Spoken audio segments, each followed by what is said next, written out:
হাল তাসমাউন নিদা, আপনি কি আজান শোনেন? ক্বালা নাম, হ্যাঁ আমি আজান শুনি। নবীজি বলছেন, আপনি যেখানে থাকেন সেখানে কি আজানের আওয়াজ যায়? আব্দুল্লাহ ইবনে উম্মে মাকতুম বললেন, হ্যাঁ, এমন কোন ওক্ত নাই যে ওক্তের আজান আমার কানে যায় না।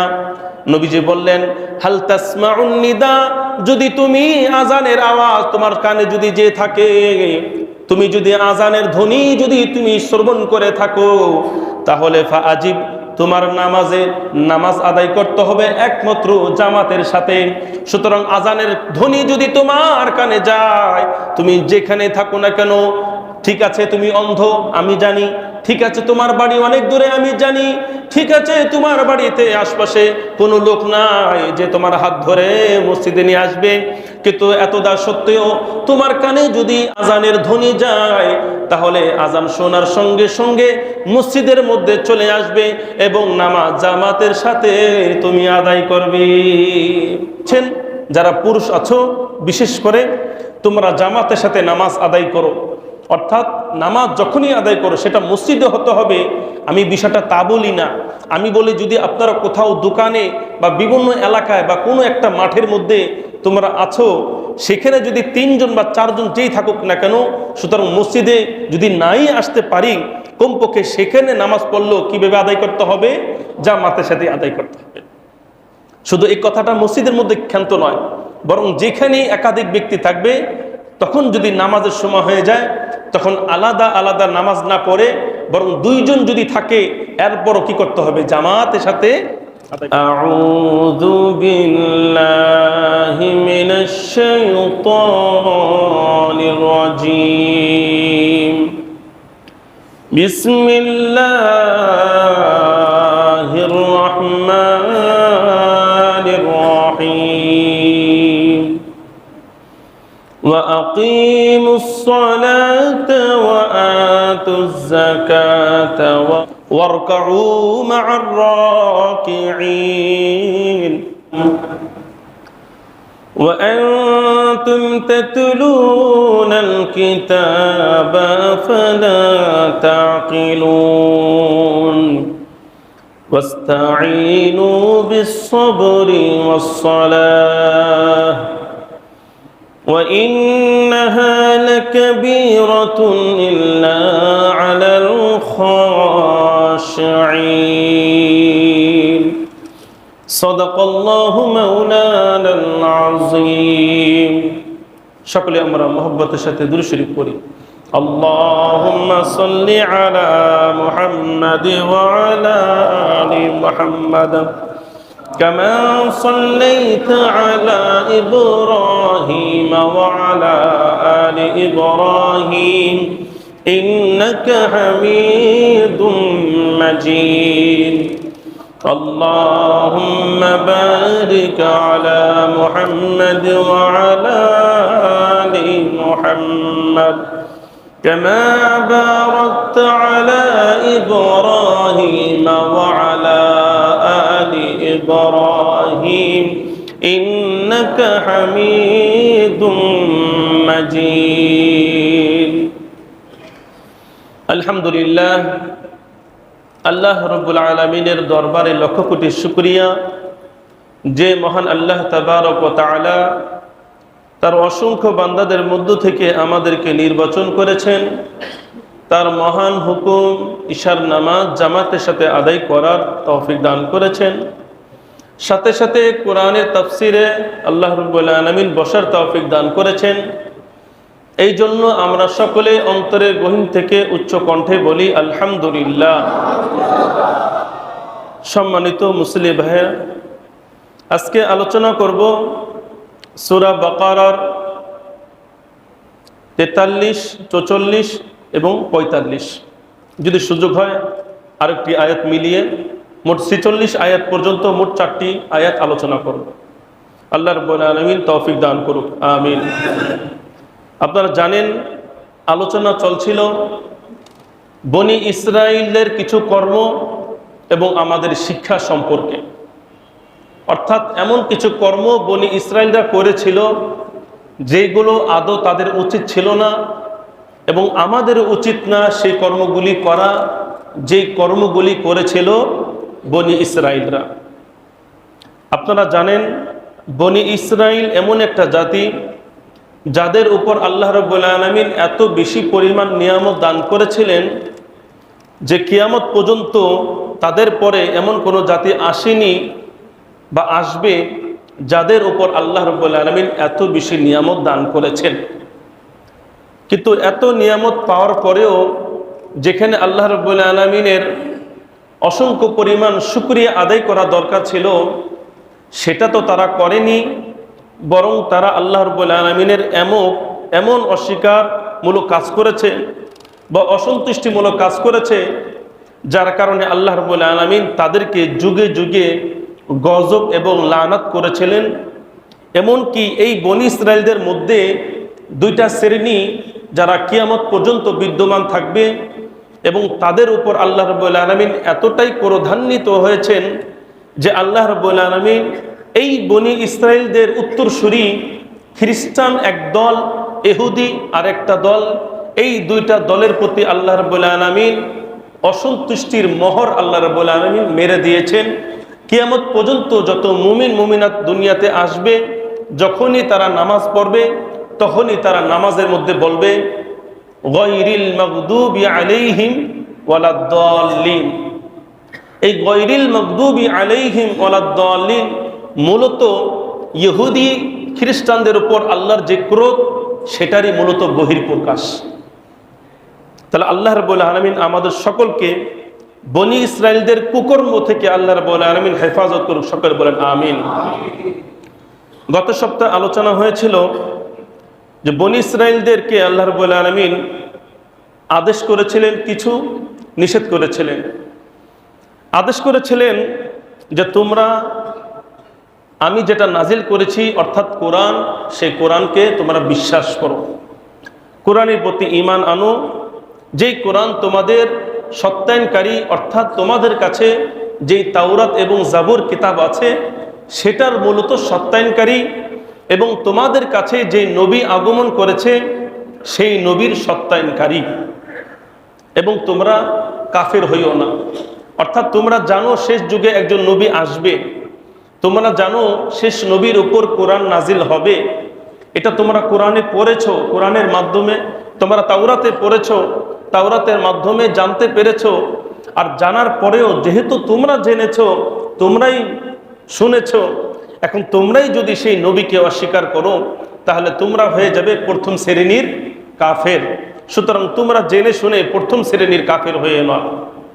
এরপর আল্লাহ তাআলা বলেছিলেন যে আমার আয়াতকে সামান্য তুচ্ছ কিছু বিনিময়ে তোমার আমার আয়াতগুলিকে বিক্রি করে দিও না। এরপর আল্লাহ তাআলা বলেছিলেন সত্য সত্যকে তার স্থানে রাখো, আর মিথ্যা বাতিল ভ্রান্তকে তার স্থানে রাখো। কখনো দুনিয়াবি লোভে পড়ে কোনো স্বার্থের পিছনে তোমরা ছুটে গিয়ে তোমরা কখনো হকটাকে বাতিলের সাথে মিশ্রণ করিও না। হক হক থাকবে, সত্য সত্য থাকবে, বাতিল বাতিল থাকবে, কখনো বাতিলের সাথে সত্যকে মিশ্রণ করা যাবে না। তাহলে এই কথাগুলি যদিও আল্লাহ রাব্বুল আলামিন বনি ইসরাইলকে বলেছিলেন, আর যেহেতু কোরআনের নাজিল করেছেন, আর কোরআনের বাণী শুধু বনি ইসরাইলদের ক্ষেত্রে সীমাবদ্ধ নয়, বরং কিয়ামত পর্যন্ত যত জাতি আসবে সকলের জন্য মূলত এই বিধান প্রযোজ্য। তাহলে এই বিধান আমাদের জন্য কি বলেন? প্রযোজ্য। তো এইগুলো গত সপ্তাহের আলোচনা, যারা শোনেন নাই তারা মোটামুটি একটু জেনে ফেললেন, আর যারা শুনেছিলেন আবার শুনলেন, মাথার মধ্যে আরো ঢুকে গেল। এখন শুনবেন 43 নম্বর আয়াতের আগে তরজমা, এরপর এটার আলোকে তাফসীর। ক্বালা তাআলা ওয়া আকিমুস সালাতা, তোমরা নামাজ কায়েম করো, নামাজ আদায় করো। ওয়া আতুজ যাকাতা, তোমরা যাকাত আদায় করো, যাকাত প্রদান করো। ওয়ারকাউ, রুকু করো, মা'র রাকিঈন, রুকুকারীদের সাথে। এটা কাদেরকে বলছেন? বনি ইসরাইলদেরকে। তাহলে নামাজ কি শুধু বনি ইসরাইলে পড়বে নাকি আমরাও পড়ব? নামাজের বিধান কি শুধু বনি ইসরাইলদের জন্য প্রযোজ্য ছিল নাকি আমাদের উপর বিধান আছে? আমাদের উপর আছে। তাহলে আল্লাহ রাব্বুল আলামিন এই কথাটা কেমন যেন বনি ইসরায়েলদেরকে বলা মানে আমাদেরকে বলা। তা আল্লাহ রাব্বুল আলামিন সবাইকে বলছেন, বর্তমান যারা আছে, সামনে যারা আসবে, ওয়া আকিমুস সালাতা, নামাজ আদায় করো, ওয়া আতুজ যাকাতা, যাকাত প্রদান করো, ওয়ারকাউ মা'আর রাকিঈন, রুকুকারীদের সাথে তোমরা সবাই রুকু করো। ওয়া আকিমুস সালাতা, তোমরা নামাজ পড়ো। তাহলে এখান থেকে আল্লাহ রাব্বুল আলামিন নামাজের কি করছেন? আদেশ করছেন। এর পূর্বে আল্লাহ রাব্বুল আলামিন কোথাও এতক্ষণ পর্যন্ত এই পূর্বে যে আলোচনা হয়েছে, কোথাও আল্লাহ রাব্বুল আলামিন নামাজ পড়ো এই কথাটা বলেন নাই। এই যে প্রথম এই যে আল্লাহ তাআলা বললেন, শুরুতে গিয়েছিল আপনারা শুনেছিলেন একেবারে আলিফ লাম মিম, যেই পৃষ্ঠার মধ্যে আল্লাযীনা ইউমিনুনা বিল গায়বি, যারা গায়েবের প্রতি ঈমান আনে, বিশ্বাস করে, ওয়া ইউকিমুনাস সালাতা, নামাজ যারা আদায় করে, ওয়া মিম্মা রাযাকনাহুম ইউনফিকুন, আমার দেওয়া রিজিক থেকে যারা আল্লাহর পথে খরচ করে।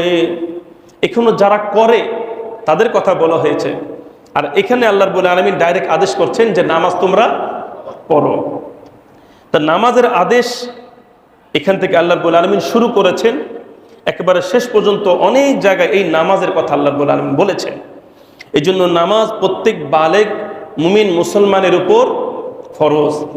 কেউ যদি মুসলমান হয়, তাহলে মুসলমান হওয়ার পরে অতীত ধর্ম, রীতি নীতি, কর্ম সংস্কৃতি, সভ্যতা সব কিছু ছেড়ে দিয়ে মুসলমান হওয়ার পর একজন নব মুসলিমের জন্য সর্বপ্রথম যেই কাজটি করণীয়, সেই কাজের নাম হলো নামাজ আদায় করা। এই জন্য আল্লাহর নবী বলেছেন, বুনিয়াল ইসলাম আলা খামসিন, বুনিয়াল ইসলাম আলা খামসিন, শাহাদাতি আল্লাহ ইলাহা ইল্লাল্লাহ ওয়া আন্না মুহাম্মাদার রাসূলুল্লাহ ওয়া ইকামিস সালাহ ওয়া ইতাইজ যাকাত। আল্লাহ রাব্বুল আলামিনের নবী বলেন, ইসলামের ভিত্তি হলো 5টি জিনিসের উপর। তার মধ্যে সর্বপ্রথম হলো কালিমাই শাহাদাত, আল্লাহ এক, তার রসুল মুহাম্মদ হলো আল্লাহ তাআলার রসুল। এরপর যেটা, সেটা হলো ইকামিস সালাহ, নামাজ আদায় করা। তাহলে প্রত্যেকটা মুসলমানদের জন্য যারা বালেগ হবে, তাদের উপর সর্বপ্রথম যে কাজটি ফরজ, সেটার নাম কি ভাই? নামাজ। আর কোনো মানুষ যদি বিধর্মী থেকে ইসলাম ধর্ম গ্রহণ করে, তাহলে তার উপর যে বিধানটা আরোপিত হবে সর্বপ্রথম, সেটার নাম নামাজ। তাহলে নামাজ আদায় করতে হবে। নামাজ প্রত্যেকের উপর ফরজ। নামাজই হলো মুমিন মুসলমানদের মাঝে পার্থক্যকারী একটি আমল। সুতরাং যারা নামাজ পড়ে না, আল্লাহ রাব্বুল আলামিন তাদেরকে নামাজ পড়ার তৌফিক দান করুন, আমিন। এরপর আল্লাহ বলছেন ওয়া আতুজ যাকাতা। যেহেতু নামাজের আলোচনা সামনে আসবে, আপনারা অনেক শুনেছেন, এজন্য বেশি বিস্তারিত ব্যাখ্যা করলাম না। ওয়া আতুজ যাকাতা, 2 নম্বর আদেশ, ওয়া আতুজ যাকাতা, যাকাত প্রদান করো। নামাজের পরে যাকাতের কথা বলেছেন, কারণ নামাজ হলো দৈহিক ইবাদত আর যাকাত হলো আর্থিক ইবাদত। তাহলে প্রত্যেকটা মুমিন মুসলমানদের জন্য শুধু দৈহিক ইবাদত করলে চলবে না, সাথে সাথে কি করতে হবে? আর্থিক ইবাদতও করতে হবে। এই জন্য নামাজ যেরকম করতে হবে, ঠিক তেমনিভাবে দান, খয়রাত, সদকা, যাকাত সেটাও প্রদান করতে হবে।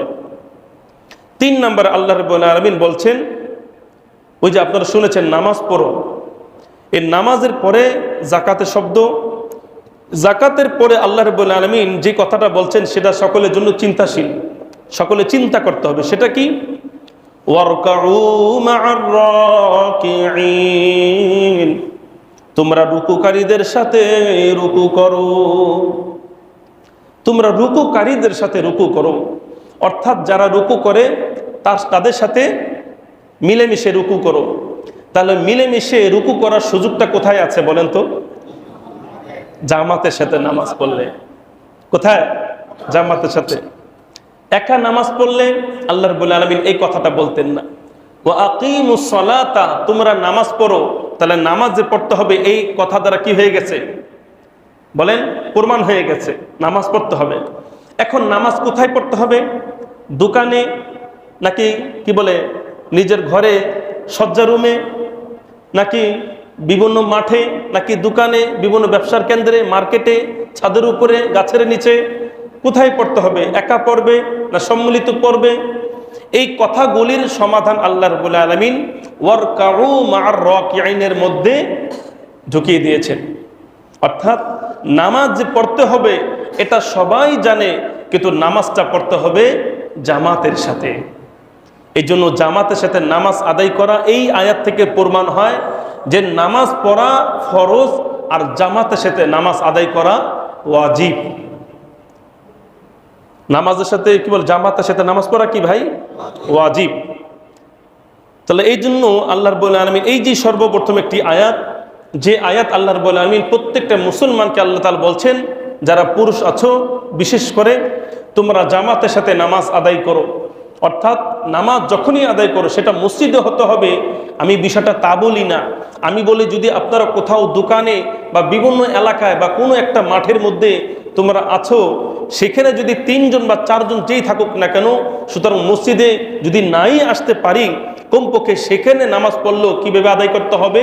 জামাতের সাথে আদায় করতে হবে। শুধু এই কথাটা মসজিদের মধ্যে ক্ষান্ত নয়, বরং যেখানে একাধিক ব্যক্তি থাকবে তখন যদি নামাজের সময় হয়ে যায় তখন আলাদা আলাদা নামাজ না পড়ে বরং 2 জন যদি থাকে এরপরও কি করতে হবে? জামাতের সাথে আদায় করতে হবে। এই জন্য জামাতের সাথে নামাজ আদায় করা হলো প্রত্যেকের জন্য ওয়াজিব। সুতরাং যারা মসজিদে আসে না, যারা বাসায় গিয়ে একা একা নামাজ পড়ার অভ্যাস রয়েছে, তাদের এই অভ্যাসটা পরিহার করতে হবে। কারণ আল্লাহ রাব্বুল আলামিন যেরকমভাবে আদেশ করছেন তোমরা নামাজ পড়ো, এই কথা বলার কারণে যেরকম নামাজ ফরজ হয়ে গেছে, ঠিক এরকমভাবে তোমরা জামাতের সাথে নামাজ আদায় করো, এই কথাটা ওই আল্লাহ তাআলাই বলছেন যে আল্লাহ তাআলা বলেছেন তোমরা সবাই নামাজ পড়ো। আমার কথাগুলি কি বুঝতে পারতেছেন আপনারা? তাহলে জামাতের সাথে নামাজ আদায় করার বিধান কোথায় আছে বলেন? এই যে সূরা বাকারার 43 নম্বর আয়াতের মধ্যে। তা জামাতের সাথে নামাজ আদায় করলে আল্লাহ রাব্বুল আলামিন অনেক ফজিলত রেখেছেন। জামাতের সাথে নামাজ আদায় করা মানে নামাজকে যত্নশীল আদায় করা, যত্নভাবে আদায় করা, যত্নের সাথে আদায় করা। কোনো মানুষ যদি জামাতের সাথে আদায় করে তাহলে আল্লাহ রাব্বুল আলামিন এই নামাজের উসিলায় আল্লাহ রাব্বুল আলামিন তাকে 27 গুণ সওয়াব দান করে দেবেন। সুবহানাল্লাহ। হাদিসের মধ্যে আছে, এটি হলো বিভিন্ন হাদিসের মধ্যে আছে, বুখারী শরীফের মধ্যে আছে 645 নম্বর হাদিস। আল্লাহ নবী বলেন, সালাতুল জামাআতি আফদালু মিন সালাতিল ফারদি বি27 দারাজা। কেউ যদি জামাতের সাথে নামাজ আদায় করে আল্লাহ তাকে একা একা নামাজ আদায়কারীর চাইতে 27 গুণ সওয়াব আল্লাহ দান করে দেবে। সুবহানাল্লাহ। একজন ব্যক্তি যদি 27 ওয়াক্ত নামাজ আদায় করে, 27 ওয়াক্ত নামাজ আদায় করা নেই, সিঙ্গেল ভাবে কেউ যদি আদায় করে, তাহলে যেই পরিমাণ নেকি হবে ওই 27 গুণ পরিমাণ নেকি আল্লাহ রাব্বুল আলামিন ওই ব্যক্তিকে দান করবেন যেই ব্যক্তি জামাতের সাথে নামাজ আদায় করে। এখন আপনারা যদি 2 জন কোথাও থাকেন, নামাজের সময় যদি হয়ে যায়, তাহলে কি বলবেন? বন্ধু তুই তোর নামাজ পড়, আমি আমার নামাজ পড়ি। বিষয়টা কি এমন হবে নাকি হবে বন্ধু আসো একসাথে আমরা নামাজ আদায় করি? তখন যদি 2 জন একসাথে নামাজ আদায় করে 27 গুণ পরিমাণ সওয়াব তারা পেয়ে যাবে। এই জামাতের সাথে নামাজ আদায় করা কতটা যে গুরুত্বপূর্ণ আমাদের ওই সমস্ত মুসল্লিদের কানের মধ্যে ভালো করে ঢুকানো দরকার যে জামাতের সাথে নামাজ আদায় করলে শুধু নেকি হবে না, বরং জামাতের সাথে কেউ যদি নামাজ আদায় না করে আল্লাহ মাফ করুক, আল্লাহ মাফ করুক, এই নামাজ কবুল হবে কি হবে না মূলত এটা সম্পূর্ণ কার উপরে? আল্লাহর উপরে। একটা হাদিস আছে, সহিহ হাদিস, আল্লাহ নবী বলেন, আব্দুল্লাহ ইবনে উম্মে মাকতুম এই সাহাবী অন্ধ ছিলেন। এখানে আমরা যারা আছি মোটামুটি আল্লাহ তাআলা আমাদের সবাইকে মোটামুটি কি রেখেছেন? সুস্থ রেখেছেন। এই জন্য আমাদের কোনো অসুবিধা নাই, 2-1 জন থাকতে পারেন, আল্লাহ আপনাকে পরীক্ষা করছেন। বাকি যারা আছেন 90% সবাই সুস্থ, সবাই আল্লাহ রাব্বুল আলামিন হাঁটার তৌফিক দিয়েছেন, চোখে দেখার তৌফিক দিয়েছেন, স্পর্শ করার তৌফিক দিয়েছেন। সুতরাং আপনি আমি কতটা সুস্থ আর আপনার আমার জন্য জামাতের সাথে নামাজ আদায় করা কতটা গুরুত্বপূর্ণ আপনাদেরকে আমি এই হাদিসটা শোনাই। মুসলিম শরীফ সহ অনেক হাদিসের কিতাবের মধ্যে এই ঘটনাটা আছে। একজন সাহাবী আব্দুল্লাহ ইবনে উম্মে মাকতুম, তিনি ছিলেন অন্ধ। একমাত্র তার সাহায্যকারী সাহারা ছিল একমাত্র তার লাঠি। তাই একজন জানেন, আপনারা জানেন, অন্ধ মানুষ তাদের চলতে কত কষ্ট হয়, তাদের চোখ নেই, তাদের চলতে যে কত কষ্ট হয়, এটা আপনি আমি কোনোদিন বুঝবো না যতক্ষণ পর্যন্ত আপনার আমার দুইটা চোখ থাকবে। এই জন্য চোখ আছে তো, এই জন্য চোখের মর্ম বুঝে আসে না। এই চোখ দিয়ে যা ইচ্ছা তাই করি, যা ইচ্ছা তাই দেখি, চোখের অসংখ্য গুনাহ এই চোখের মাধ্যমে আমরা আদায় করি। এই জন্য আল্লাহ আমাদেরকে হেফাজত করুন, সকলে বলেন আমিন। আব্দুল্লাহ ইবনে উম্মে মাকতুম তিনি এসে নবীজিকে বলছেন, ইয়া রাসূলুল্লাহ, আমি এমন এক জায়গা থাকি যেখান থেকে মসজিদ থেকে অনেক দূর, আমার বাসা মসজিদ থেকে অনেক দূরে, আমি তো চোখে দেখি না, আপনি তো জানেন, আমার লাঠি ভর করে মসজিদে আসতে হয়, আমার অনেক কষ্ট হয়। আমি যে এলাকায় থাকি সে এলাকায় প্রচুর পরিমাণ খেজুর গাছ, আর খেজুর গাছের কাটার মধ্যে কি থাকে বলেন? খেজুর গাছ পুরাটাই কেমন যেন কাটা, পাতার মধ্যেও কাটা, যে ছাল রয়েছে পুরা বডির মধ্যে যে ছাল রয়েছে সেটা যদি পড়ে যায় অনেক সময় শরীর লেগে শরীরটা কেটে যায়, বিভিন্ন জায়গায় ক্ষত হয়ে যায়। খেজুর গাছে একটা জীবন, খেজুর যেরকম ভাবে একটা ভালো একটা জিনিস, কিন্তু খেজুর গাছটা কি বলেন অনেক ভয়ানক। তা তিনি বলেন, আমি যেখানে থাকি সেখানে প্রচুর পরিমাণ খেজুর গাছ, আমি চোখে দেখি না, আমার আসতে গেলে অনেক সময় সমস্যা হয়ে যায়। খেজুর গাছের কারণে আমার অনেকটা চলার পথে ক্ষতি হয়। এমনকি অনেক সময় আমি মসজিদে আসি, কিন্তু কারো হাত ধরে যে মসজিদে আসবো এমন কোনো লোকও আমি পাই না। তাহলে কয়টা সমস্যার কথা বললেন? তিনটা। এক নম্বর হলো আমার বাড়ি অনেক দূরে।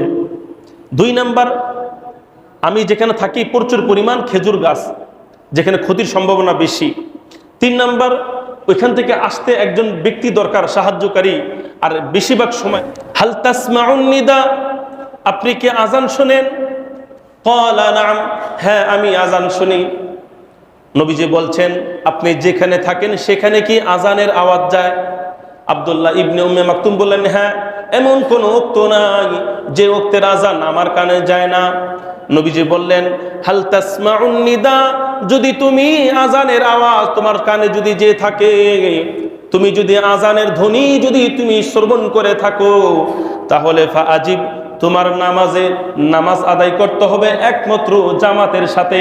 সুতরাং আজানের ধ্বনি যদি তোমার কানে যায়, তুমি যেখানে থাকো না কেন, ঠিক আছে তুমি অন্ধ আমি জানি, ঠিক আছে তোমার বাড়ি অনেক দূরে আমি জানি, ঠিক আছে তোমার বাড়িতে আশপাশে কোনো লোক নাই যে তোমার হাত ধরে মসজিদে নিয়ে আসবে, কিন্তু এতদা সত্ত্বেও তোমার কানে যদি আজানের ধ্বনি যায়, তাহলে আজান শোনার সঙ্গে সঙ্গে মসজিদের মধ্যে চলে আসবে এবং নামাজ জামাতের সাথে তুমি আদায় করবে।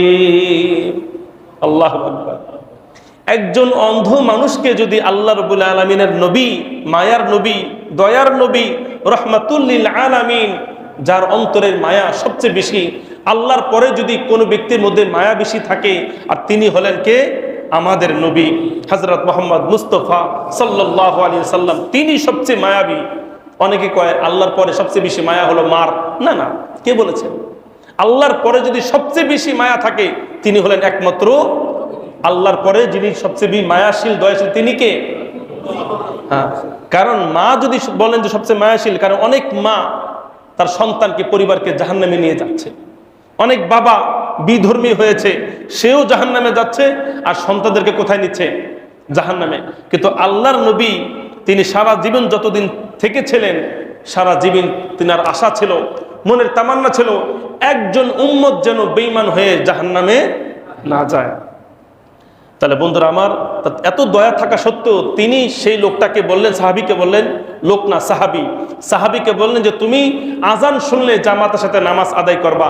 তাই উনি যদি অন্ধ ব্যক্তি হয়ে থাকলে, যদি ওনার উপরও জামাতের সাথে নামাজ আদায় করা ওয়াজিব হয়ে যায়, তাহলে আমরা যারা সুস্থ আছি তা আমাদের উপর বিধানটা কি আরো শিথিল নাকি আরো কঠিন? আরো কঠিন। এই জন্য এই হাদিসটা যদি মাথায় রাখেন যে আল্লাহর নবী ঘরের মধ্যে একা একা নামাজ পড়ার অনুমতি দেন নাই। আমি এটা বলি না যে নামাজ পড়তে পারবেন না, এই কথা বলি না। আমি বলি যে আল্লাহর নবী কাউকে একা একা নামাজ আদায় করার অনুমতি দেন নাই। সুতরাং নামাজ আদায় করতে হবে জামাতের সাথে। জামাতের সাথে নামাজ আদায় করা কি সওয়াব আপনারা তো জানলেন। আল্লাহর নবী বলেন, যে ব্যক্তি জামাতের সাথে নামাজ আদায় করার জন্য সকাল বিকাল মসজিদে আসবে। কত সুন্দর একটা হাদিস, বুখারী শরীফের 662 নম্বর হাদিস। আল্লাহ নবী বলেন, মান গদা ইলাল মসজিদি আও রাহা, মান গাদা ইলাল মাসজিদি আও রাহা আ'আদাল্লাহু লাহু নুজুলাহু মিনাল জান্নাহ। আল্লাহ নবী বলেন, যে ব্যক্তি সকাল বিকাল জামাতের সাথে নামাজ আদায় করার জন্য মসজিদে আসবে, আ'আদাল্লাহু লাহু নুজুলাহু মিনাল জান্নাহ, আল্লাহ জান্নাতে তার জন্য মেহমানদারির ব্যবস্থা করবে। সুবহানাল্লাহ, মেহমানদারির ব্যবস্থা করবেন। শুধু তাই নয়, যারা নামাজে যত্নশীল, যারা নামাজ জামাতের সাথে আদায় করে, টাইম মতো নামাজ আদায় করে, তাদেরকে আল্লাহ রাব্বুল আলামিন জান্নাতুল ফিরদাউসের ওয়ারিস বানাই দিবেন। সুবহানাল্লাহ, যারা জান্নাতের ওয়ারিস হবে, জান্নাতুল ফিরদাউসের ওয়ারিস যারা হবে, জান্নাতের ফিরদাউসের ওয়ারিস হওয়ার দরকার আছে না নাই? সবার ইচ্ছা আছে তো? আছে। তো জান্নাতে ওয়ারিস হওয়ার জন্য 7টা কাজ করতে হবে। তার মধ্যে 7ম নম্বর যে কাজ, সেটা হলো নামাজ আদায় করতে হবে যত্নের সাথে। আর সেটা কি? সেটা হলো জামাতের সাথে এবং সময় মতন। জোহরের নামাজ পড়লাম আসরে, আসরের নামাজ পড়লাম মাগরিবে, মাগরিবে নামাজ আদায় করলাম ঈশায়, আর ঈশার নামাজ আদায় করলাম ঘুমের মধ্যে। এইভাবে যদি নামাজ আদায় করে, সেই নামাজ কি হয় না? যত্নশীল হয় না। আল্লাহ রাব্বুল আলামিন বলেন, হাফিজু আলাস সালাওয়াতি ওয়াস সালাতিল উস্তা, তোমরা নামাজে যত্নবান হও, প্রত্যেক নামাজে, বিশেষ করে উস্তা মধ্যবর্তী নামাজ। সেটা কোন নামাজ? সেটা ব্যাখ্যা করতে গেলে আবার অনেক সময় লেগে যাবে। যাই হোক, হাফিজু আলাস সালাওয়াতি, নামাজে তোমরা যত্নবান হও। এরপর বন্ধুরা আমার, আল্লাহ রাব্বুল আলামিন আরেক আয়াতের মধ্যে বলছেন, যারা নামাজ জামাতের সাথে আদায় করবে, তাদেরকে আল্লাহ রাব্বুল আলামিন জান্নাতের ওয়ারিস বানাই দিবেন। ওয়াল্লাযীনা হুম আলা সালাওয়াতিহিম ইউহাফিজুন, যারা নামাজ যথাসময় আদায় করে, যত্নের সাথে আদায় করে, তাদেরকে আল্লাহ রাব্বুল আলামিন জান্নাতের ওয়ারিস বানাই দিবেন। তাহলে এতক্ষণ যারা শুনলেন, এটা ছিল মূলত ওয়ারকাউ মা'আর রাকিঈন, এই আয়াতের তাফসীর। এই আয়াত থেকে, সূরা বাকারার 43 নম্বর আয়াত থেকে আমরা যে শিক্ষাটা পেলাম, সেই শিক্ষা হলো নামাজ আদায় করতে হবে কিভাবে? জামাতের সাথে। বলবো না। 3 নাম্বার, সূরা বাকারার যে আরেকটি পর্ব, সেটা হলো 44 নম্বর আয়াতের। আগে তরজমাটা শুনেন, এরপর তাফসীর। আতা'মুরুনান নাসা বিল বিররি, তোমরা মানুষকে ভালো কাজের আদেশ দাও। ওয়া তানসাউনা আনফুসাকুম, নিজেরা ভুলে যাও। ওয়া আনতুম তাতলুনাল কিতাবা, অথচ তোমরা কিতাব তিলাওয়াত করো। আফালা তাকিলুন, বুঝেও কেন তোমরা বুঝো না? এই কথাটা আল্লাহ রাব্বুল আলামিন শুধু বনী ইসরাইলদেরকে বলছেন না, কিয়ামত পর্যন্ত প্রত্যেকটা ব্যক্তিকে আল্লাহ রাব্বুল আলামিন সতর্ক করে দিচ্ছেন। বিশেষ করে যারা বক্তা আছে, বিশেষ করে যারা খতিব, আমরা যারা আছি ইমাম খতিব, আমাদেরকে পার্সোনালভাবে আল্লাহ রাব্বুল আলামিন সতর্ক করে দিচ্ছেন। প্রত্যেকটা দায়ী, দিনের দায়ীকে আল্লাহ সতর্ক করে দিচ্ছেন। প্রত্যেকটা মুবাল্লিগ, প্রত্যেক বক্তা, প্রত্যেক পীর সাহেব, প্রত্যেক ওই ব্যক্তিকে এই আয়াতের মাধ্যমে আল্লাহ রাব্বুল আলামিন সতর্ক বাণী জারি করছেন যে তোমরা মানুষকে যারা ভালো আদেশ করতেছো, ভালো কাজের আদেশ যারা করতেছো, অথচ নিজেরা তোমরা ভুলে যাও। মানুষদেরকে বলো ভালো কাজের করার জন্য, কিন্তু তোমরা নিজেরা করো না। তা মানুষকে ভালো কাজের আদেশ করে নিজেরা করে না, এমন মানুষ আছে না নাই? আছে না নাই বলেন? আছে। মানুষদেরকে বলে নামাজ পড়েন ভাই, নামাজ পড়েন, নামাজ ছাড়া কোনো উপায় নাই। সারা রাত বয়ান হয় নামাজের গুরুত্ব সম্পর্কে, 3টা 4টা বেজে যায়, 2টা বেজে যায়, এই বয়ান সম্পর্কে যে নামাজ পড়তে হবে। বক্তা কোরআন ও হাদিস থেকে সুরের মাধ্যমে মানুষকে জানায়, ভাই নামাজ পড়তে হবে, নামাজ পড়তে হবে, নামাজ ছাড়া যাবে না। এই বয়ান করতে করতে 2টা 3টা বাজাইয়া দেয়। ফজরের সময় যখন হইয়া যায়, তখন আর সে খেতা থেকে ওঠে না। আছে না নাই? সারা রাত বয়ান করে, কিন্তু নিজে ফজরের নামাজ পড়ে না। আল্লাহ তাআলা বলছেন, আতা'মুরুনান নাসা বিল বিররি, তোমরা মানুষকে ভালো কাজের আদেশ করো। তোমরা মানুষকে বলো নামাজের কথা, অথচ নিজেরা পড়ো না। তোমরা মানুষকে বলো জিনা করা যাবে না, অথচ নিজেরাই জিনা করতেছো। তোমরা মানুষকে জাহান্নামের ভয় দেখাও, অথচ তোমরা জাহান্নামের কাজ করতেছো। তা জাহান্নামের কাজ, জাহান্নাম থেকে বাধা দেয় এমন বক্তা অনেক আছে, আবার নিজেরাও জাহান্নামের কাজ করে। তাহলে বোঝা গেল তাদের কথা এবং কাজের সাথে কোনো মিল নাই। কথা ও কাজের সাথে মিল নাই এমন বক্তা, খতিব, আলেম আমাদের দেশে আছে না নাই? আছে না নাই? যাদের কথা কাজের সাথে মিল নাই। বলে বয়ানের মধ্যে কত ধরনের কথা বলে, ভাই হারাম খাওয়া যাবে না, হারাম খেলে জাহান্নামের আগুন পেট আল্লাহ তাআলা ভরে দেবে। অথচ এমন কোনো মাস নাই যে হারাম তার অন্তর পেটের মধ্যে কি হারামের টাকা ঢোকে না, আছে না নাই? বয়ান করে এতিমের মাল খাওয়া যাবে না, এতিমের মাল খাওয়া হারাম, অথচ নিজেই মাদ্রাসার টাকা, ইতিমখানার টাকা কালেকশন করে মেরে দিচ্ছে। এমন মানুষ আছে না নাই? বলেন না কেন, আছে না নাই? আছে। অথচ বয়ান করার সময় মাশাআল্লাহ কত বড় বড় কথা, কিন্তু যখন নিজের আমলের সময় যখন হয় তখন আর তাকে খুঁজে পাওয়া যায় না। এই ধরনের বক্তা, খতিব, ইমাম, খতিব আমাদের মধ্যে যারা আছে, এই আয়াত তাদের জন্য মারাত্মক একটা সতর্কবাণী। অথবা ওই মুবাল্লিগ দিনদার যারা আছে, যারা বিভিন্ন মানুষের কাছে দ্বীনের প্রচার করে, মানুষদেরকে বলে ভাই নামাজের দিকে আসেন, কিন্তু নিজে নামাজ পড়ে না। যারা বয়ান করে নিজের সন্তানকে, পরিবারকে, কন্যাকে, স্ত্রীকে পর্দার মধ্যে রাখেন, অথচ নিজের স্ত্রীকে, নিজের বোনকে, নিজের মাকে পর্দার মধ্যে রাখে না, এমন আলেম আছে না নাই? আছে না নাই? আছে। এরা কোথায় যাবে? জান্নাতের একেবারে গভীরে নাকি? কোথায় যাবে এরা? যাদের কথার সাথে কাজের মিল নাই, যেই বক্তা, খতিব, ইমাম, যে মুবাল্লিগ, যে পীর সাহেব, যাদের কথার সাথে তাদের কর্মের মিল নাই, যারা বলার সময় খুবই বলা বলি করে, কিন্তু নিজের যখন বাস্তবায়নের সময় হয় তখন আর বাস্তবায়ন করে না, তখন এই ব্যক্তিকে আল্লাহ রাব্বুল আলামিন কি বলছেন জানেন? এই তাদের ব্যাপারে আল্লাহর নবী কি বলেন? আল্লাহ তাআলা কি বলেন জানেন? আল্লাহ তাআলা বলেন, ইয়া আইয়ুহাল্লাযীনা আমানু লিমা তাকুলুনা মা লা তাফআলুন। ইয়া আইয়ুহাল্লাযীনা আমানু, হে মুমিনরা, লিমা তাকুলুনা মা লা তাফআলুন, এমন কথা কেন বলো যে কথার কাজের সাথে তোমাদের কাজের কোনো মিল নাই, যে কথার সাথে তোমাদের কাজের কোনো মিল নাই। অর্থাৎ মুখে বলো বড় বড় কথা, কিন্তু কাজে সেই কথার কোনো মিল নাই। কাবুরা মাকতান আলাল্লাহি, কাবুরা মাকতান ইনদাল্লাহি, আল্লাহ তাআলার কাছে খুবই মারাত্মক, খুবই মারাত্মক। আনতাকুলু মা লা তাফআলুন, তোমরা যেটা বলো সেটা করো না। অর্থাৎ যে কথার সাথে তোমাদের কাজের কোনো মিল নাই। সুতরাং কথার সাথে কাজের যে সমস্ত মানুষের মিল নাই, যে আলেম ওলামাদের মিল নাই, এদেরকে কি যেন বলে? মুনাফিক বলে। কি বলে? মুনাফিক বলে। এই জন্য বন্ধুরা আমার, আতামুরুনান নাসা বিল বিররি, তোমরা মানুষকে ভালো কাজের আদেশ দাও। বনি ইসরায়েলদেরকে বলতেছেন, সাথে সাথে যারা বর্তমান যুগে আছে, যাদের কথার সাথে কাজের মিল নাই, আল্লাহ তাআলা বলছেন আতামুরুনান নাসা বিল বিররি, মানুষকে ভালো কাজের আদেশ তোমরা করো, মানুষদেরকে বলো, বয়ানের মাধ্যমে, বিভিন্ন মাধ্যমে বলো যে এই কাজটা করেন, এই কাজটা করেন। ওয়াতানসাউনা আনফুসাকুম, অথচ তোমরা ভুলে যাও। ওয়া আনতুম তাতলুনাল কিতাব, অথচ তোমরাই নিজেরাই কিতাবের মধ্যে পড়েছো, নিজেরাই কিতাবের মধ্যে পড়েছো যে এতিমের মাল খাওয়া, বলেন না কেন ভাই? এতিমের মাল খাওয়া যাবে না, নিজেরাই কোরআন শরীফের মধ্যে পড়ছো, আবার মানুষদেরকে বলতেছো।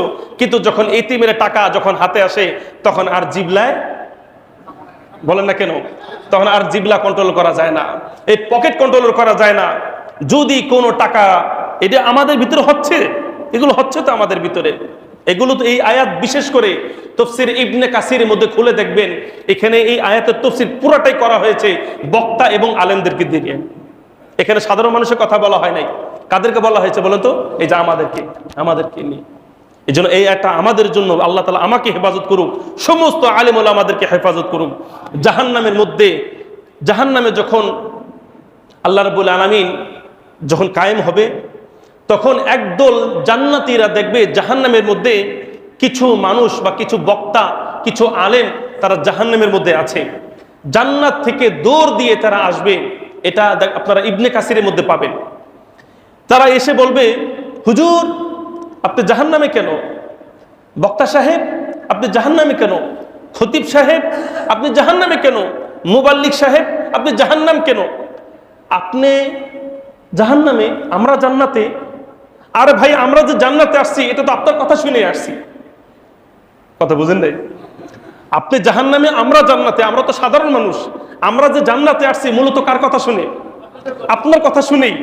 আপনি ওই যে ভালো ভালো কথা বলেছিলেন, নামাজের কথা বলেছিলেন, সদকা দান খয়রাতের কথা বলেছিলেন, আমরা শুনেছিলাম, আমল করেছিলাম, আমাদের মা বোনদেরকে পর্দা রেখেছিলাম, আজকে আমরা জান্নাতে গিয়েছি। অথচ আপনার কথা শুনেই তো জান্নাতে গেলাম, তাহলে আপনি কি লেগে জাহান্নাম? আপনি কেন জাহান্নামে? তখন সে কি বলবে জানেন? সে বলবে, আনা আকুলু মা আফআলু, আনা আকুলু আমি যা বলতাম, মা আফআলু কিন্তু আমি করতাম না, অথবা মা আফআলু মা আকুলু আমি যা বলতাম তা করতাম না। অর্থাৎ আমি তোমাদেরকে বলতাম নামাজ পড়ো, কিন্তু আমি নামাজ পড়তাম না। আমি তোমাদেরকে বলতাম সুদ খাইও না, কিন্তু আমি সুদ মোটেও ছাড়তাম না। আমি মোটেও সুদ ছাড়তাম না। এমনও লোক আছে সুদ হারাম সুদ হারাম, অথচ তার সুদী ব্যাংকে তার সাথে কি আছে, লেনদেন আছে, মাশাআল্লাহ ডাটে খাচ্ছে। অথচ এই যে জাহান্নামে যখন তাদেরকে দেখবে তখন বলবে যে আপনি আমাদেরকে সুদ খাওয়ার জন্য বারণ করেছিলেন, আমরা আমল করেছিলাম, কিন্তু আপনি সুদ খেয়েছেন। সে বলবে হ্যাঁ আমি সুদ খেয়েছিলাম, আমি আমার কথা অনুপাতে আমল করিনি, আমার কথার অনুকূল ছিল না আমার কর্ম, সুতরাং আমার কথার প্রতিকূল ছিল আমার কর্ম, আর আমার কথার প্রতিকূল আমার কর্ম থাকার কারণে আর এই কর্ম মূলত আমাকে কোথায় নিয়ে আসছে, জাহান্নামে। এই গেল এক শ্রেণীর মানুষ। আবার এক শ্রেণীর মানুষ জাহান্নামে দেখা যাবে তারা নাড়ি ভুঁড়ি, এই যে পেটের নাড়ি ভুঁড়ি বের করে মাঝে রাখবে আর চারোপাশে গরুর মতন ঘুরবে। আপনারা জানেন গরুর কি বলে, গরুর গলায় দড়ি দিয়ে যখন খুঁটা গেড়ে দেওয়া হয় তখন গরু ছাগল কি করে বলেন তো, চারোপাশে ঘুরে। দেখ হাদিসের মধ্যে আসছে, এগুলো সব হাদিসের মধ্যে পাবেন, একটাও আমার বানানো কথা না। যে এক ধরনের মানুষ যারা দুনিয়ার মধ্যে কোরআন হাদিসের কথা বড় গলায় বলতো কিন্তু কাজে তাদের মিল ছিল না, তারা জাহান্নামে তাদেরকে দেখা যাবে এই নারী ভুঁড়ি এক জায়গায় থাকবে আর সে চারোপাশে ঘুরবে। এটা দেখে জান্নাতীরা জিজ্ঞাসা করবে, কিরে ভাই তোমার এই অবস্থা কেন, তোমার নারী ভুঁড়ি এক জায়গায় পড়া আর তুমি চারোপাশে গরুর মতন ঘুরতেছো, কারণ কি? তখন সে বলবে যে আমি তোমাদেরকে ভালো কাজের আদেশ করতাম কিন্তু আমি ভালো কাজ করতাম না। অর্থাৎ আমার বলতে সহজ ছিল কিন্তু এইগুলো আমার অন্তরে ধারণ করা কি ছিল, কঠিন ছিল। আজকে আমি আমার কথা অনুযায়ী আমল করতে পারি নাই, বিধায় আল্লাহ তাআলা আমাকে কোথায় দিয়েছেন, জাহান্নামে। আল্লাহর নবী মেরাজে যখন গিয়েছিলেন, মেরাজে যাওয়ার সময় দেখলেন যে এক শ্রেণীর মানুষের জিহ্বাকে ধারালো কাঁচি দিয়ে কেটে দেওয়া হচ্ছে, ধারালো কাঁচি দিয়ে কেটে দেওয়া হচ্ছে। আল্লাহর নবী জিজ্ঞাসা করলেন যে আমার এই উম্মতের এই করুণ অবস্থা কেন, কেন জাহান্নামের ধারালো অগ্নিদগ্ধ আগুনে কি বলে আগুনে গরম করা ছুরি দিয়ে কেন এই সমস্ত লোকদের জিহ্বাগুলিকে কেটে দেওয়া হচ্ছে? তখন জিবরিল আলাইহিস সালাম বলেন, ইয়া রাসূলুল্লাহ, এরা হলো দুনিয়ার ওই সমস্ত বক্তা, এরা হলো দুনিয়ার ওই সমস্ত আলেম, এরা হলো দুনিয়ার ওই সমস্ত ইমাম খতিব এবং মুবাল্লিগ, দ্বীনের দাঈ, ওই সমস্ত পীর সাহেব যারা কথাই বলতো বড় বড় কথা কিন্তু কাজে তাদের মোটেও মিল ছিল না। এই জন্য এই জিহ্বা দিয়ে যেহেতু তারা বলেছে, এই যে কথাগুলি বলতেছি না, এগুলো আলেমদের কি লাগবে, খারাপ লাগবে। অথচ যারা ভালো আলেম, হক্কানি আলেম, তাদের খারাপ লাগার কথা আছে? যারা চোরের যদি চোরের কথা বলে, চোরের কি লাগবে, খারাপ লাগবে তো নাকি? তো সুতরাং এই কথাগুলি যদি কোনো বক্তার সাথে আলেমের সাথে মিল থাকে, তার শরীরে কিন্তু কিসের মতন লাগবে বলেন, কাটার মতন লাগবে, বিষের মতন লাগবে। আর হক্কানি আলেম যারা এই কাজে জড়িত না, তাদের কোনো সমস্যা আছে? তাদের কোনো সমস্যা নাই। সুতরাং আপনারাও যদি এরকম করেন, এতক্ষণ বক্তাদের কথা বললাম, হুজুরদের কথা বললাম, আপনারা খুব মনে মনে খুশি হইলেন। আপনাদের মধ্যে যদি কেউ এই কাজটা করে, যেমন ছেলেরা বলতে চাই বেটা নামাজ পড়োস না কেন, স্ত্রীকে বলতে চাই তুমি নামাজ পড়ো না কেন, স্ত্রীকে খুবই নামাজের কথা বলতেছেন, সন্তানকে খুবই নামাজের কথা বলতেছেন, কিন্তু আপনার নামাজের বেলা খবর নাই, তাহলে আপনার অবস্থা কেমন হবে? এই যে এই শ্রেণী মানুষের মতনই হবে। এই জন্য খেতার ভিতরে মাথা বের করে ওঠো ওঠো নামাজ পড়ো এটা বলে আবার খেতা মুড়িদা ঘুমাইলেন, আপনার অবস্থা কার মতন হবে? এদের মতনই হবে।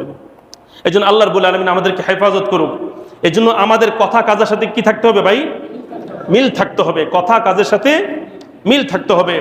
এই জন্য আল্লাহ রাব্বুল আলামিন বলছেন, তোমরা যেটা বলো মানুষকে ভালো কাজের আদেশ করো, অথচ তোমরা নিজেরা ভুলে যাও, অথচ উচিত ছিল তোমাদের ভুলে নেওয়া যাওয়া, তোমাদের কথার সাথে কাজের কি থাকা, মিল থাকা। এটা হলো এই আয়াতের শিক্ষা। এরপর আল্লাহ তাআলা বলছেন, ওয়াস্তাঈনু সহজ, ওয়াস্তাঈনু বিস-সাবরি ওয়াস-সালাহ। এখানে আল্লাহ রাব্বুল আলামিন সবাইকে একটা আদেশ করতেছেন, উপদেশ দিচ্ছেন। 45 নম্বর আয়াত আল্লাহ বলছেন, ওয়াস্তাঈনু বিস-সাবরি ওয়াস-সালাহ। যখন তোমাদের সাহায্য দরকার হয়, সাহায্য চাইবে কার কাছে? আল্লাহর কাছে। কিন্তু কিসের মাধ্যমে? ধৈর্য এবং নামাজের মাধ্যমে। এমন কোনো মানুষ নাই যারা দুনিয়াতে নাই, যারা ছিল না বর্তমান নাই। প্রত্যেকটা মানুষ এমন যাদের জীবনে বিপদ আসে নাই, এমন মানুষ নাই। প্রত্যেকটা মানুষের জীবনে বিপদ আসছে, আসে না নাই? আসছে। সবার জীবনে বিপদ এসেছিল বা সামনে আসবে, কেউ বলতে পারে না। তাহলে বিপদ যখনই আসে সাহায্য দরকার হবে আল্লাহর, আর সেই সাহায্যটা কামনা করতে হবে কিসের মাধ্যমে? বিসসবরি, ধৈর্যের মাধ্যমে, ওয়াসসালাতি, নামাজের মাধ্যমে, ওয়া ইন্নাহা লাকাবীরাতুন, যদিও এটা কঠিন, ইল্লা আলাল খাশিঈন, তবে মুত্তাকিন যারা তাদের জন্য কি নয়? কঠিন নয়। যারা আল্লাহকে ভয় করে তাদের জন্য এই ধৈর্য ধারণ করা, নামাজের মাধ্যমে আল্লাহর কাছে সাহায্য চাওয়া, এটা তাদের জন্য কি নয়? কঠিন নয়। এই যে ইন্নাহা লাকাবীরাতুন, ধৈর্যের মাধ্যমে, নামাজের মাধ্যমে সাহায্য কামনা করা, এটা মুত্তাকিনদের জন্য সহজ। আর কাদের জন্য সহজ? আল্লাযীনা ইয়াযুন্নুনা আন্নাহুম মুলাকু রাব্বিহিম, আর তাদের জন্য সহজ যারা মনে করে, তারা একদিন না একদিন আল্লাহ তাআলার সাথে সাক্ষাৎ করবে। আল্লাহর সাথে সাক্ষাৎ করব, এই আশা আমাদের আছে না নাই? আছে না নাই? আল্লাহর সাথে আমরা সাক্ষাৎ করব। আল্লাযীনা ইয়াযুন্নুনা, যারা মনে করে, ধারণা করে, আন্নাহুম মুলাকু রাব্বিহিম, তাদের মাওলার সাথে একদিন না একদিন সাক্ষাৎ করবে, এই বিশ্বাস যাদের আছে, আর যাদের বিশ্বাস আছে ওয়া আন্নাহুম ইলাইহি রাজিউন, আল্লাহ তাআলার কাছে একদিন না একদিন ফিরে যাবে, এই বিশ্বাস যাদের আছে, আল্লাহর সাথে সাক্ষাৎ করবে, এই বিশ্বাস যাদের আছে, আল্লাহর সাথে মোলাকাত একদিন না একদিন হবে, এই বিশ্বাস যাদের আছে, যাদের বিশ্বাস আছে দুনিয়া থেকে ছুটে গিয়ে আল্লাহ তাআলার কাছে একদিন না একদিন ফিরে যাব, এই বিশ্বাস যাদের আছে, তারা অবশ্যই এই ধৈর্য এবং নামাজের মাধ্যমে আল্লাহ তাআলার কাছে কি চাইবে? সাহায্য চাইবে। তাহলে আল্লাহ রাব্বুল আলামিন আজকে 4টি বিষয় বললাম, 4টি আয়াতের 4টা বিষয় বললাম। প্রথম 43 নম্বর আয়াতে বললাম জামাতের সাথে নামাজ আদায় করতে হবে। এরপরে 44 নম্বর আয়াতে বললাম যে সৎ কাজের আদেশ শুধু করলেই হবে না, নিজেও করতে হবে। আল্লাহ যাদের কথার সাথে কাজের মিল নাই, আমাদের সকলকে আল্লাহ রাব্বুল আলামিন হেফাজত করুক, আমিন। এরপর কি বললাম? যে নামাজের মাধ্যমে, ধৈর্যের মাধ্যমে আল্লাহ তাআলার কাছে সাহায্য চাইতে হবে। আল্লাহ রাব্বুল আলামিন আমাদের সকলকে তৌফিক দান করুক, আমিন। ওয়া মা তৌফিক ইল্লা বিল্লাহ।